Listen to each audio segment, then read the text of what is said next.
Good morning. Friday morning.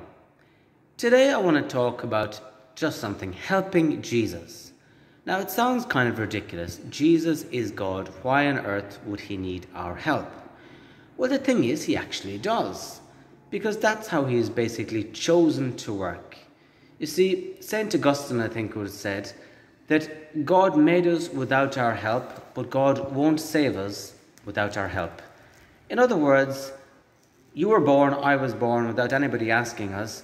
However, as far as going to heaven goes, basically we have to make a choice for it. And see, Jesus needs our help. And the first book I ever got was on the Divine Mercy. My Uncle Thomas bought it for me. And the title of the book, there was a picture of Jesus, and it said, "Will you help me?" And I thought it was a very peculiar title for a book. There I was, swimming in sin, so to speak. And there was a book, Jesus, the face of it, saying, "Will you help me?" And it seemed a very strange thing. How on earth could I help God? How could you help God? I mean, what on earth have you got to offer him, or have I got to offer him? I mean, it'd be like the Queen of England or something. I mean, well, she doesn't need anything. What does she need my help for, or your help for? She has more money than us. She's got better doctors than us. She's got better everything than us. The same thing with Jesus. He's God. He's got angels. He's got saints. He doesn't need me or you. And yet he does. And so it perplexed me. Jesus needs my help. Jesus needs your help. And not only does he need our help, he's actually begging for our help. And then it hit me. If I'm a human being and Jesus needs my help and is begging for my help, who am I to refuse him? Even if I think I'm a piece of rubbish, even if my life is full of sins and I can see my faults glaring at me, Jesus still needs my help. And if I say no, well, then basically he's going to be disappointed. And he's asking for my help, and he's asking for your help, even if we have obvious faults. Because if I don't pray and you don't pray, and I don't talk about him and you don't talk about him, and I don't pray for people and you don't pray for people, and I don't live a moral life and you don't live a moral life, well then, who's going to live a moral life? Who's going to try? And so you see, he needs us, he wants us, he loves us. And that, you see, can give us a very deep purpose for our lives. We might not be the most successful business people, we might not be the most successful doctors, we might not have the most successful careers, but yet deep down we are working for somebody else. We are working for Jesus. And our small actions can basically have great value, like St. Teresa of the Child Jesus figured. Small actions done with love, offered to Jesus, can change the world.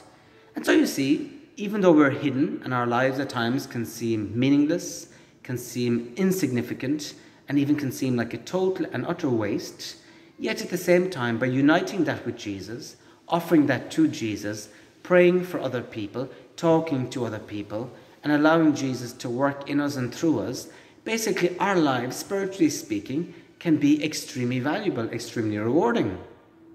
And to finish, I'll share with you one story. I was in France, and I walked into this church, and I heard Jesus speaking to me. And very clearly he said, "Come up the front." Now the church was empty, so I went up the front. Just towards the steps of the altar. Then I heard his voice tell me, "Turn around." So I turned around. And then I heard him say, "Sit down." So of course I sat down. But then as I sat down, and I might have shared this story before, I heard him say to me, "This is my life, Michael.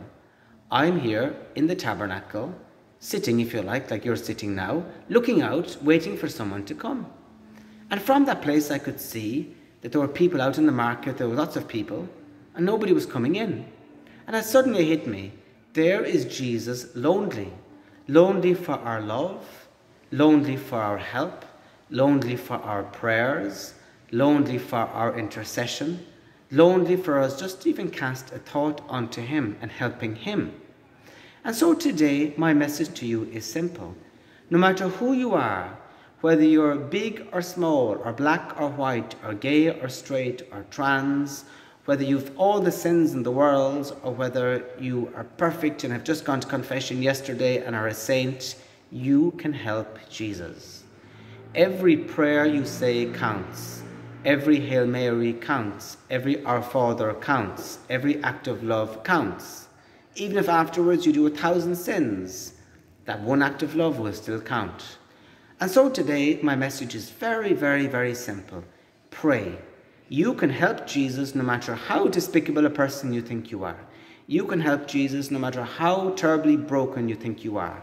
Because you know what? Your prayer may be coming from a far more sincere place because you are aware of your faults and you're aware of basically your brokenness than the person down the road who's going to church and basically lives in the church almost and thinks they're great. So basically, keep on praying. You can help Jesus, and when you go to heaven, Jesus will be looking at those places where you helped him, and he'll be looking at your trusts. So basically today, cast all your faults, all your failings onto Jesus' mercy, and allow yourself to help Jesus, to help bring people to Jesus, to bring people to prayer, to bring people to basically an encounter with the living God, and to bring people to healing. So today is Friday, and as we think of Jesus dying on the cross, we unite also our sufferings, our crosses, with his magnificent, glorious cross, and we pray for the conversion and the healing of those people who are struggling and who don't know Jesus and who don't know the love of God and the real meaning and purpose of life. So thanks for watching. Pray for me. I'm praying for you. God bless your day.